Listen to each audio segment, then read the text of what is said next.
Ito mga kabali, tuloy na natin yung pang number 66 natin. Yan. Ali sa mga nagpadala nga pala, ito. Waiting lang kayo. Pari medyo marami tayong ginagawa ngayon kaya hindi ka agad tayo makapag-upload ng mga repair. Hindi ko rin mahawakan yung mga padala. Dahil tambak na rin tayo dito ng gawain. Ito dito na natin muna simulan kay Boss Jesus Jeronimo Jr. taga Capiz. 735 yung unit niya, dalawa.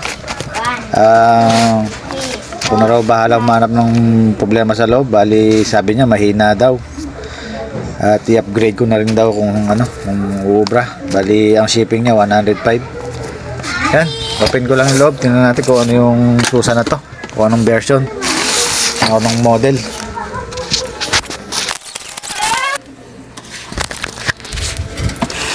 Ito mga kabali, 735 ang unit natin. Ayan, magkaiba to ng loob, sinilig ko na.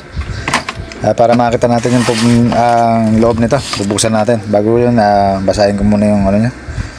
Pakiayos na lang po. Ayan. Ang sira, tapos ipaki-upgrade na lang din. Palakas na rin ng tunog. Ayan, nalalakasan din ng tunog. Tanggalin ko muna yung natin, cover, parehas, para makita natin kung ano yung pagkakaiba nilang dalawa.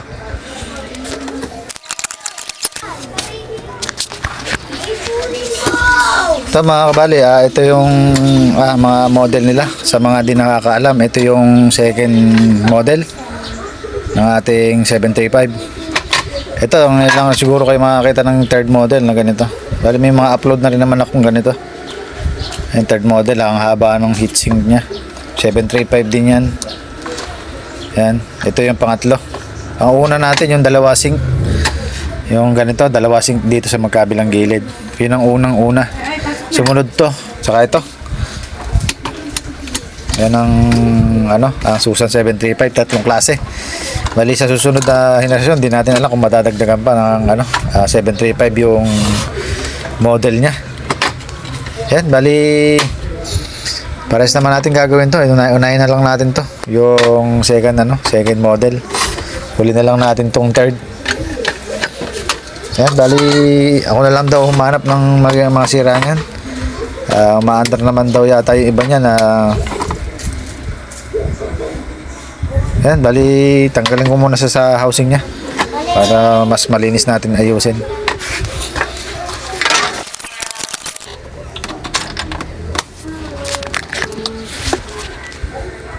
Ito mga kabali, testing muna natin. Wala naman ako nakitang kakaiba din sa loob. Ayan, bali sa kung nakitang na kakaiba yung mga resistor. Ayan, binago na nila yung 560, ginawang 470. Nagpalit na rin ng capacitor na 474. Ito. Ayan, testing muna natin kung ano yung under nya bago natin gawin.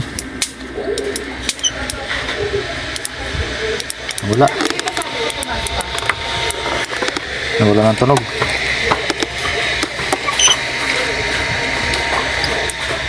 Nawala. Hindi puputok-putok. Hindi natin alam kung saan. Yan. Ilang nawala.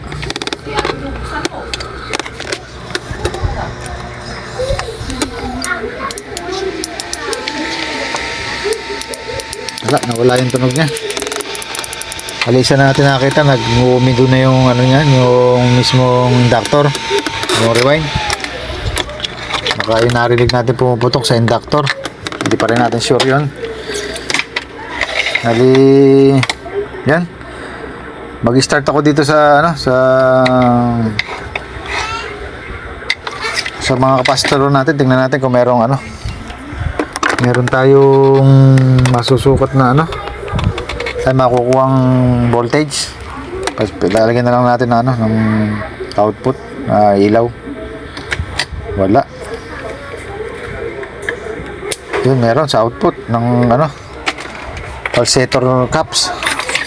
Yan. Dito, meron dito. Di natin alam kung sira yung ito yung kanyang ACR. Obligadong tanggalin ko muna to para ma-check ko kung bakit may pumuputok. Dalawa lang yan, pwedeng sa inductor o kaya dito sa ACR. Tanggalin ko lang to. Paligaw sa SCR yung pumuputok. Bali, yan, ang itim yung kuha natin. At pagtanggal natin ng magkabilang gilid na hinang, yung gitna pala hindi nakahinang, putol. Tamang merong siyang LED, kaya lang putol naman siya. Yan, ay luminaw. Yan, bali ayusin ko muna to. Alisin din natin yung carbon kasi nagsisimula ng mag-spark yung may carbon na sunog.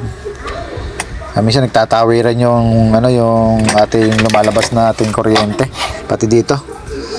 Ayan, makita natin yung board natin may itim. Ayan, linisin ko muna to. Tsaka yung capacitor tinester ko na. Nakasukat tayo ng 3.6, mababa na. Ang value nito 4UF. Ayan, nakakabit na. Ganyan natin. Ay, 3.5 na lang pala. 3.5, ang baba na. So pag-upgrade natin na gagawin natin 475 to. Tataasin natin maganda ground. Tapos meron pa tayong gagalawin dito sa mga restore natin mamaya. Bali kailangan ko muna mapa-under to. Ayos ko lang yung SCR. Tignan ko lang din yung SCR natin kung buo. Testerin ko. Yan, balik na lang ako pagka nakitaan ko ng problema.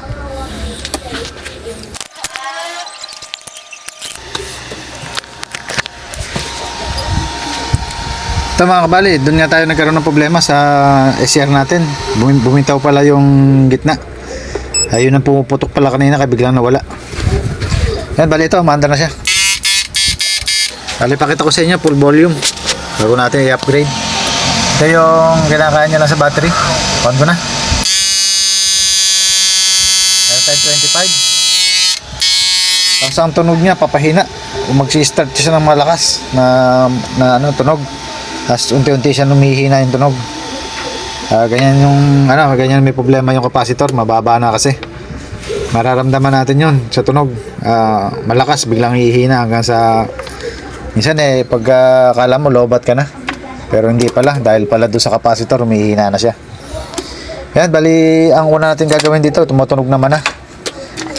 Kung saan tayo nag-uumpisa sa pag-upgrade.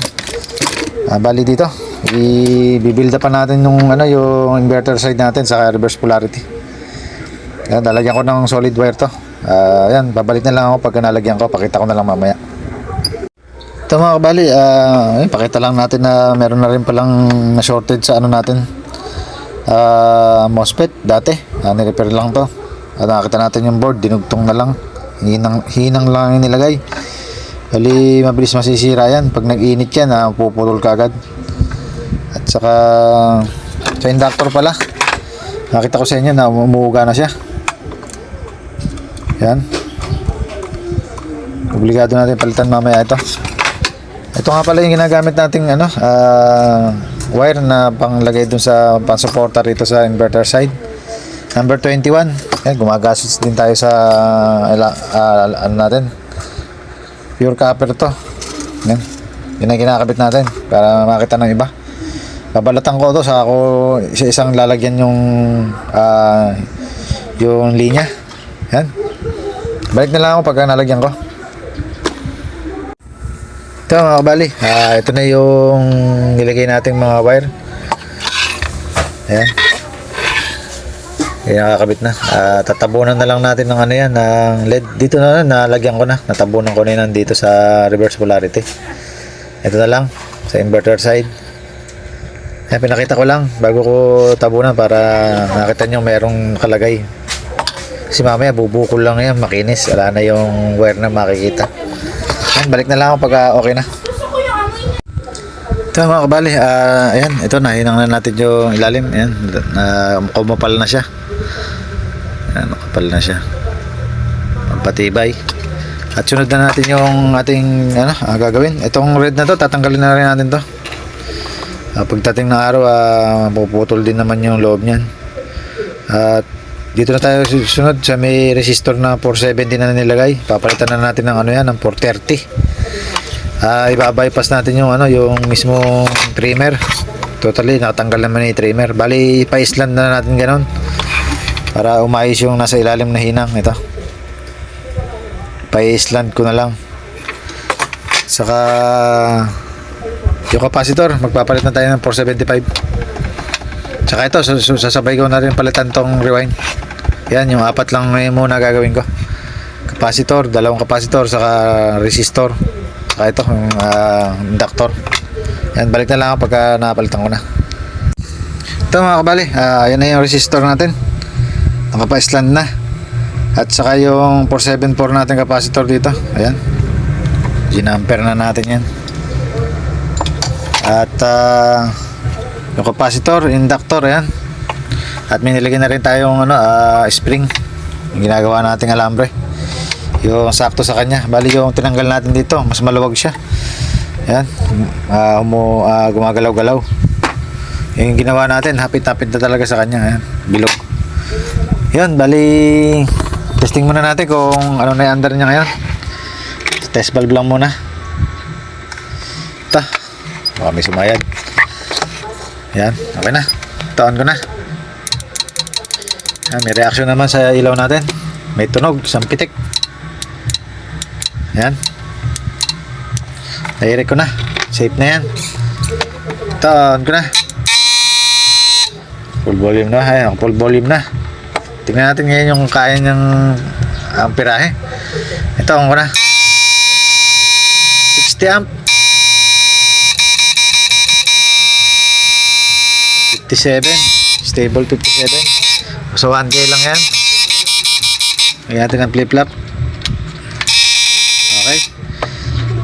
Ayan, malakas na rin tunog niya kasi meron ng spring. 1K. Ayan, bali subukan naman natin sa sa 2K kung kaya. 2K. Ayan, kaya naman, napilit. Try natin sa 3K.